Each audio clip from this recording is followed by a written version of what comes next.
अंजाम देने, आतंकवादी घटना को पूरा करने उनके दूसरे दलाल जो हैं, जो कह रहे हैं ना, वो जो मुसलमान अपने आप को मुस्लिम नेता बताते हैं, महमूद मदनी, वो चोरी छुपे जाते हैं, पकड़े जाने पर फिर वो प्रेस स्टेटमेंट जारी करते हैं कि अमित शाह जी से तो हम देश के सौहार्द की बात करके थे। अमित शाह जी ये कह रहे हैं कि हम इन लोगों को उल्टा लटकाएंगे। ये क्या उल्टा लटकने पहुंचे थे, प्रैक्टिस करने पहुंचे थे? क्या दलाल जो हैं, जिन्हें मैं दलाल कहता हूं, दलाल ही हैं। और आने वाला वक्त इस बात को साबित करेगा कि ये उनके दलाल हैं, उनके नौकर हैं, उनके टुकड़े पे पलने वाले जो है, मैं उसका नाम नहीं लिया। आपने सिर्फ महमूद मदनी साहब को मैंने नहीं लिया, जाए तो दिक्कत, ना जाए तो दिक्कत। मैंने तो बोला ही नहीं ना जाने के लिए। मैंने बोला जाने के लिए, जो जाएगा वो दलाल होगा, जो इनसे बात करने जाएगा वो दलाल है, इनका वो है जो मैं नाम नहीं लेना चाहता, जो अलग अलग बढ़िया नस्ल के लोग ढूंढने जाते हैं तब तक दूर दूर जगह। क्यों जाएंगे इनसे मिलने? एक दिन पहले वो ये बोलते हैं हम उल्टा लटकाएंगे, झूठा इल्जाम लटका के उल्टा लटकाने की धमकी जो होम मिनिस्टर के पद पे रखे थे उसकी क्या तलवे चाटने गए थे? अगर आप इनसे ईमानदारी से पूछ लें तो पूछे इनके जूते बाहर उतरवाए थे इन्होंने? मैं भी तो बता रहा हूं, मेरे भी लोग सब जगह मौजूद हैं, मेरे भी लोग, और इनकी क्या बेइज्जती की है वहां पे, और ये कैसे जमीन पे बैठ के उनके सामने गिड़गिड़ाते रहे कि कुछ तो दे दो, क्या माल लेके आए उससे वहां पे। अमन की बात कर, बिहार सरकार साथ देगी तो बहुत आसानी से यूएपीए का मुकदमा दर्ज हो जाएगा, नहीं देगी तो जैसे हम दिल्ली में और दूसरी जगहों पे संघर्ष करके ये काम कर रहे हैं वैसे हम बिहार में भी करेंगे। लेकिन बिहार सरकार का खुद का हमारी सलाह ना मानने से जितना बड़ा नुकसान हो रहा है और होगा, आने वाला वक्त बताएगा। नीतीश कुमार जी इतने बड़े नेता हैं, एक ऐसा व्यक्ति जो हालात की वजह से होम मिनिस्टर है, आके उनके राज में उनको गाली दे के चले जाते हैं, उनके ऊपर इल्ज़ाम लगा के झूठे चले जाते हैं। उसी प्रदेश के इतने बड़े नेता हैं लालू यादव जी, उनके बेटे डिप्टी सीएम हैं।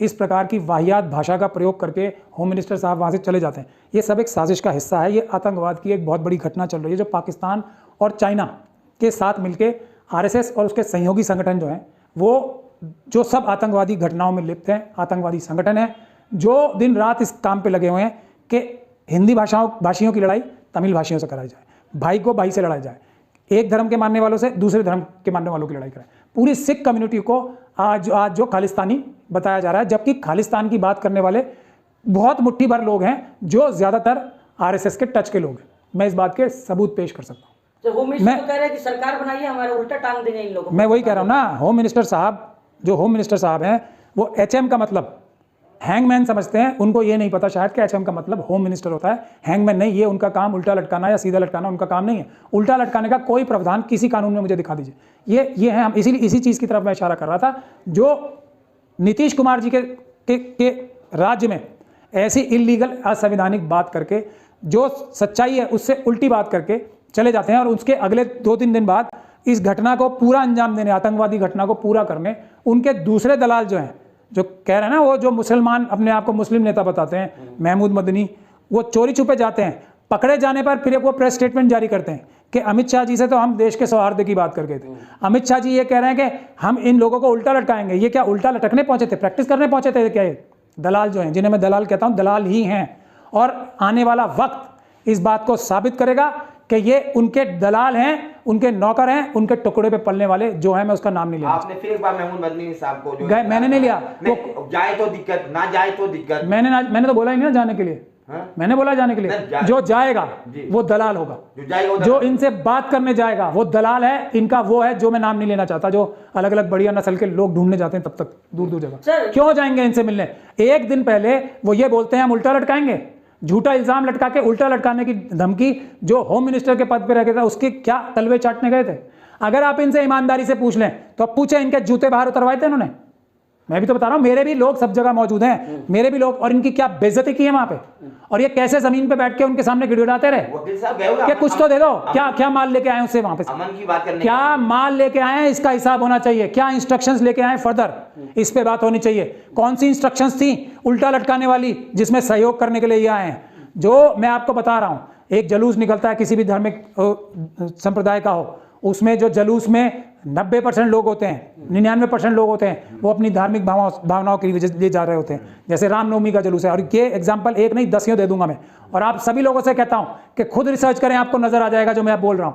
जलूस जा रहा है, उसमें आरएसएस और बीजेपी के लोग, ट्रेंड आतंकवादी, बजरंग दल, विश्व हिंदू परिषद, हिंदू सेने, इस तरह के लोग, आर्यव्रत जो है, जो अभिनव भारत संस्था है, जो जिसकी मेंबर ये साध्वी प्रज्ञान सिंह ठाकुर थी, वो उनके लोग, अभिनव भारत के लोग जाते हैं, जो कि आतंकवादी घटनाओं को अंजाम देने में ट्रेंड होते हैं। वो लोग एक ही प्रकार के नारे होते हैं ना उनके, एक ही प्रकार के नारे, एक ही प्रकार के गमछे, एक ही प्रकार के मुंडासे, एक ही प्रकार के हथियार, एक ही प्रकार की मस्जिदों की बुर्ज तोड़ने की। आप चाहे दिल्ली दंगों में देख लीजिए और चाहे आप बिहार के में देख लीजिए, जो मीनारें और बुर्ज होते हैं उनको तोड़ने की एक ही तरह की टेक्निक, जो बाबरी मस्जिद तोड़ने की टेक्निक थी, वो एक ही तरह की टेक्निक ट्रेन होके एक ही जगह से आ रही है। वही शुरुआत। अब इसके बाद टेलीविजन पे जो क्रिमिनल्स बैठे हैं, जो इस आतंकवादी घटनाओं के, इस आतंकवादी बड़े संगठन के एक हिस्सा हैं, वो क्या दिखाते हैं? वो दिखाते हैं वो जब मस्जिदों पे हमला हो गया, जब घरों पे हमला हो गया, माँ बेटी की इज्जतों पे हमला हो गया, लोगों की जानों पे हमला हो गया, तो उसको राइट टू सेल्फ डिफेंस में, जो अपनी जानों की और अपनी प्रॉपर्टीज़ की, अपने रिलीजियस जगहों की हिफाजत करने के लिए जो एक्टिविटीज़ करते हैं, उनको वो क्रिमिनल मीडिया उतना पोर्शन दिखाती है। यही बात चर्च के लिए होती है, यही बात गुरुद्वारों के लिए होती है, यही बात रविदास या बाबा साहब की मूर्तियां कितनी दिल्ली में इसी टेक्निक से गिराई गई हैं, जिसकी लड़ाई लड़ रहे हैं, जिसकी ये एक ही जगह से ट्रेंड है, एक ही संगठन है, जो मदर संगठन है इनका आरएसएस। और इसका अब आगे चलते हैं, फिर टीवी वाले वन साइड स्टोरी दिखाते हैं, माहौल बनवाते हैं। जो लोग मजलूम हैं, जिन लोगों पे हमला हो रहा है, जो बीजेपी और आरएसएस के लोग बोल रहे हैं ना, पहले हमला वहां से हुआ, अगर हमला भी होता है, मैं ये भी आपको बता रहा हूं, वो कौन लोग होते हैं, उनके तार कहां से जुड़े निकलेंगे? जो असल में मुस्लिम बन के या मुस्लिम होते भी हैं, हमला करते हैं, पीसफुल जो जलूस जा रहे हैं उन पे, वो अरशद मदनी, महमूद मदनी और इस तरह के जो संगठन के बड़े बड़े नेता है ना, संगठन वाले नहीं, उनके कुछ पाले हुए गुर्गे होते हैं, जो आरएसएस की मदद करने ये काम कराते हैं, जो हमले कराते हैं। ये है साजिश का बड़ा हिस्सा। इसी बात की इंस्ट्रक्शंस लेने ये बार बार जाते हैं कि कौन सी जगह पे क्या जलूस करना है। क्या हमने तो वहाँ आरएसएस वाले ट्रेंड जो मुस्लिम धर्म के भी हैं उनको नहीं भेजना है, उनसे क्या कराना है। लेकिन जो आम जनता वाले लोग हैं, जो अपनी राइट टू प्राइवेट डिफेंस में अपनी हिफाजत कर रहे हैं, उनका कोई कसूर नहीं है, कानून उनको इजाजत। अभी आगे चलते हैं, अभी आगे चलते हैं, अभी आगे। वो तो कह रहे हैं कि हिंदुओं को त्योहार मनाने में पूछना पड़ेगा क्या आप लोग? मैं बता रहा हूँ ना, डरे हुए हिंदू मैं क्या बता रहा हूँ, मैं यही तो बता रहा हूँ कि हर साल, इस बार जहांगीरपुरी का देख लीजिए, परमिशन नहीं थी ना, किसी भी जलूस की परमिशन लेनी पड़ती है, जहां पे धार्मिक जलूस हो परमिशन लेनी पड़ती है, पुलिस को इन्फॉर्म करना पड़ता है। तो पत्थरबाजी हर साल क्यों होता है सर? सवाल तो ये है। मैं यही तो बता रहा हूं, अभी तो बताया कि ये जो 100, 200, 500 लोग होते हैं, ये जाके हमले करते हैं, पत्थरबाजी नहीं होती है। पत्थरबाजी अगर कोई करता है तो वो ये जो आरएसएस के दलाल मुसलमान जो 100, 200 हैं, उनके ट्रेन, वो भी आरएसएस द्वारा ट्रेन होते हैं, वो लोग करते हैं। अगर पीसफुल प्रोटेस्ट पे या पीसफुल जलूस में कोई हमला करता है, वो वही है। मैं आपको बता रहा हूं ना, हाँ, जो हमला हो जाता है उसमें हिफाजत कर रहे हैं, वो अच्छे नागरिक हैं, उनका फर्ज है, उनका कानूनी अधिकार है अपनी रक्षा करना, और इस रक्षा में वो किसी भी हद तक जा सकते हैं। ये कानूनी मैंने सलाह पहले भी दी, आज फिर दे रहा हूं, अपनी राइट टू सेल्फ डिफेंस में जब तक आपकी जान को, जब तक आपकी प्रॉपर्टीज को खतरा है, जो भी आप करेंगे, ये भारत का कानून कहता है, वो आपको, आपका करना कोई गुनाह नहीं, और वो हमारा राइट है। वो करने वालों को, उनके ऊपर झूठे मुकदमे लगाए जाते हैं। किसके ऊपर? जो राइट टू सेल्फ डिफेंस में कर रहे हैं, या जो नहीं भी कर रहे हैं, कुछ जो अपने घरों में बैठ रहे हैं। यही जहांगीरपुरी में हुआ, यही सब जगह, यही जो दिल्ली में हमले हुए, जो कपिल मिश्रा और अमित शाह जी के कहने पे पूरी प्लानिंग के साथ, जिसमें जो एक क्या नाम है, नंद किशोर गुर्जर और दूसरे बीजेपी के लीडर्स आके हमला किए थे दिल्ली में, जिसको हमने पकड़ा है।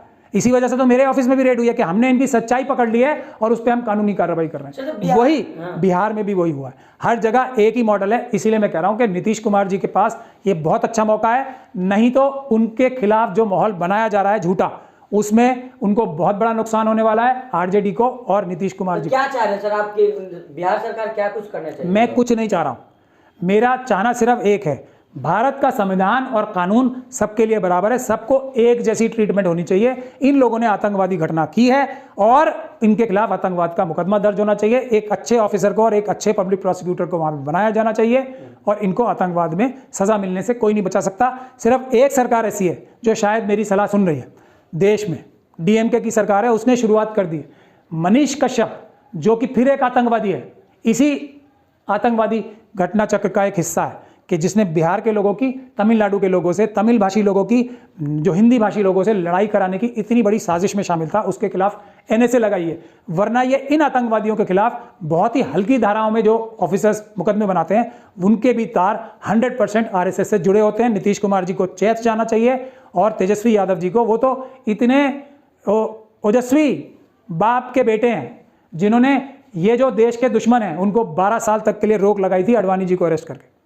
नहीं तो ये 12 साल पहले ये सब घटनाएं हो चुकी होती हैं, और ये तभी 12 साल की जो रोक लगी थी वो लालू जी के, अडवाणी जी को अरेस्ट सर करने। लेकिन हिंदुवादी संगठन कह रहे हैं कि बिहार में अगर बाबा की सरकार होती तो बुलडोजर चला दिया जाता अब तक। तो जो पत्थरबाज है उनके घर पे वो पहुंच तो गए उल्टा लटकाने वाले, वो वही तो है, यही तो मैं कह रहा हूँ, हैंगमैन है ना ये कोई चीफ मिनिस्टर या कोई होम मिनिस्टर थोड़ी है, ये तो कानून अपने हाथ में लेके काम करते हैं ना। ये तो आपराधिक कार्य है ना, आपराधिक कार्य कोई भी करे, चाहे कितने भी बड़े पद पे बैठा हो, वो अपराधी ही होता है। और इन्हीं सभी घटनाओं को लेके ये जो दबाव है ना अधिकारियों के ऊपर, कोर्टों के ऊपर, और जो दूसरे संस्थान है, इलेक्शन कमीशन के ऊपर दबाव है या लालच है, या तो तुम राज्यसभा ले लो, या तो गवर्नर बन जाओ, या जज लोया बन जाओ, ये जो एक कैरेट एंड स्टिक पॉलिसी चल रही है, उसके खिलाफ हम लोग 14 अप्रैल को बाबा साहब के जन्मदिन पर एक बहुत बड़ा मार्च निकाल रहे हैं पटियाला हाउस गेट नंबर 6 से सुप्रीम कोर्ट की तरफ, और सुप्रीम कोर्ट पे जाके खत्म होगा ये मार्च 14 अप्रैल 4 बजे शाम को gate number 6 Patiala house to supreme court,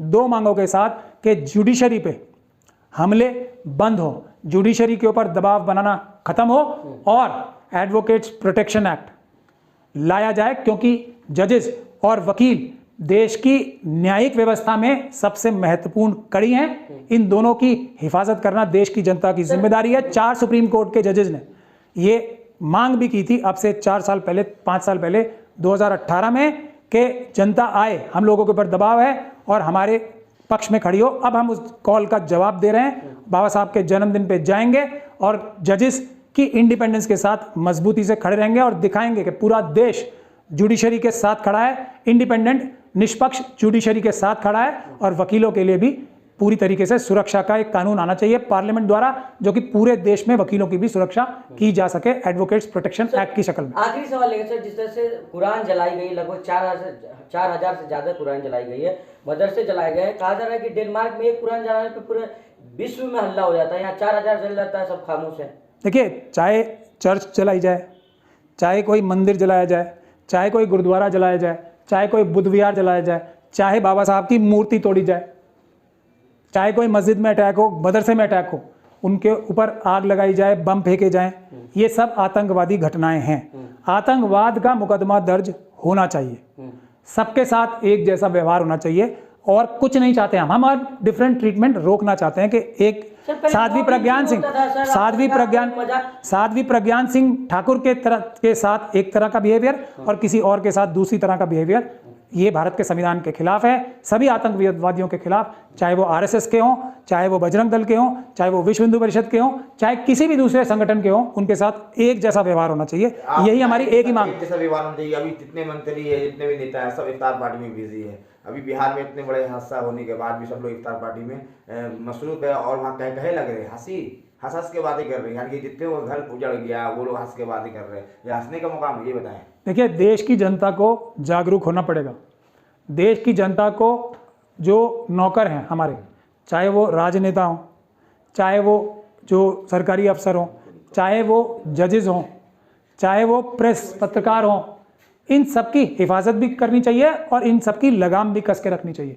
देश की जनता अगर लगाम कस के नहीं रखेगी अपने नौकरों के ऊपर, तो यही गतिविधियां होंगी, वो लापरवाह हो जाएंगे, वो लालची हो जाएंगे और वो डरपोक भी हो जाएंगे। तो देश की जनता का सबसे बड़ा फर्ज है, इसीलिए हम ये 14 मार्च को 4 बजे पटियाला हाउस से सुप्रीम कोर्ट तक मार्च निकाल रहे हैं। कब चलेगा उनके ऊपर सर? बुलडोजर मुसलमानों पे चलेगा बुलडोजर? नहीं, बुलडोजर की जहां तक बात है, बुलडोजर भी कानून के तरीके से चलेगा।